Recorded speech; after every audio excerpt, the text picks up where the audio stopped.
Me. Put it in a jar. I'm not giving anything away, but Adam's grandmother is in Lenny Leningrad, which I thought was kind of cool. Adam was from the Pine Barrens, if you know. So that's a kind of a cool background. The reason why I asked that is because most Indians in this area, you know, they didn't just get rounded up and shot and all that. They went west, they walked out, and a lot of them were basically assimilated. I'm surprised to see that because I talk to, it seems like every third person that says, oh, you know, my grandmother's a Choctaw Indian or something like that. My own family, my mother's from the West Indies, from the Bahamas. Her great-great-grandmother was a Cherokee that, instead of taking the Trail of Tears to the west, went into Florida and hopped over into the Bahamas. And there's even a place in the Bahamas called Cherokee Sound, where I think Cherokee Indians settled in the Bahamas. And it's not much written about it, but that's what happened to a lot of people. They just basically got assimilated away and they were gone. And the last holdout people in the West was where the Indian battles and all that stuff was in the plains, or where they were.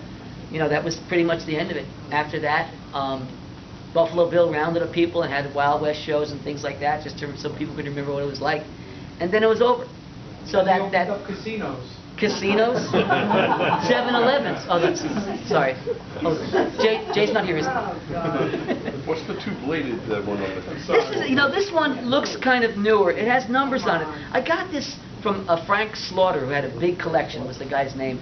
And he had a big collection of Plains Indians, war clubs and stuff like that. And this is evidently something his grandfather or somebody had collected one time or another. I have another thing I had, but my wife made me get rid of it. My wife is indigenous from Colombia. She did wonderful stitches. She gave me 4 stitches today. She's really good at it. But I brought home, my brother gave me a skull. It was a Cheyenne Indian woman's skull that he had gotten in New Mexico. And it had a, I showed it to an anthropologist. It had she suffered a tremendous whack to the back of the head, and it healed over. It was a big area. You could see it was kind of messed up. She had a copper staining around some parts of the skull where she was buried or something like that. A massive abscess up in here where the bone was all gone. And my wife wouldn't let me have it in the house. And I said, well, what if it was like a colonial guy? Yeah, but it's a little spooky. Well, not really. I guess it's dead. But I said, what if it was like a colonial guy or something? She goes, oh, that's fine. So I said, so simply because it was a native Indian woman, she wouldn't let me have it in the house. So my brother has it. It's a beautiful piece. Better at your brother's house than your house. What's that? Better at your brother's house than your house. Another interesting item too. As a lot of trade had gone on and Indians began to move up and acquire firearms and all that towards basically the end of the period, pieces like this. This was found in a burned Navajo hogan in a burnt water reservation in New Mexico. It's an 1860 Navy revolver. Well, the remains of it, the backstrap and all, and the wood, of course, is gone. But that's the sort of thing that's found at later sites. But what I was saying is it's kind of tragic if you think about this whole thing. And again, I'm not and saying anything bad about Europeans or anything like that, because it's just the way it is. But you know, Indians lasted for 15,000 years, basically living pretty much the same life that they did. You know, they didn't progress that much, but they basically kept their lifestyle as it was. And in the 300-year period, they were gone. And it was just gone. And these are the traces of that brief period where they were making contact, historically where they were making contact. Now, last thing I'm going to say is, take a good look at some of this stuff, because it's important to us as people that are walking around with metal detectors. Is you can clearly find something like this, pieces of brass, pieces of copper like this, points and things like that, and not know what they are and just throw them in the scrap bag. You know, so look at some of this stuff closely, especially these copper items, because you all may have dug things up and not known it. You know, I never have. We went to a hunt out in Susquehanna. Had a hunt out by what's the one big river right there?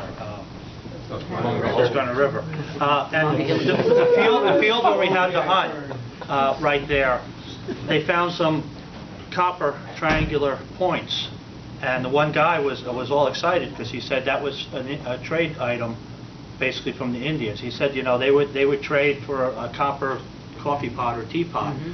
They would use that so much they would burn the bottom out on the campfires, and then once the bottom was out, they would cut the thing up and make points for the arrows. Well, one thing I don't have represented here is the silver too. You see a lot of silver was used that way, where the missionaries were giving the Indians silver crosses and things like that, and you see some early silver coinage from the 1600s that Indians had fashioned into different things.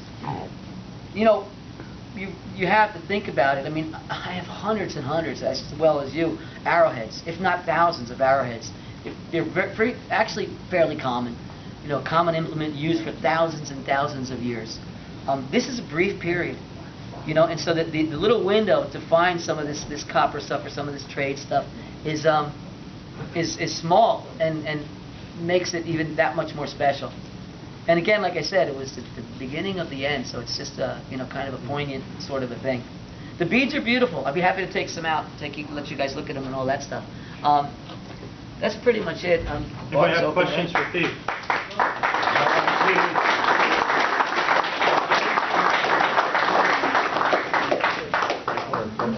Pete's also going to be writing the new column on Indian artifacts in American Digger magazine, starting, I guess, with maybe the December issue or so, or I think January. I've January written issue.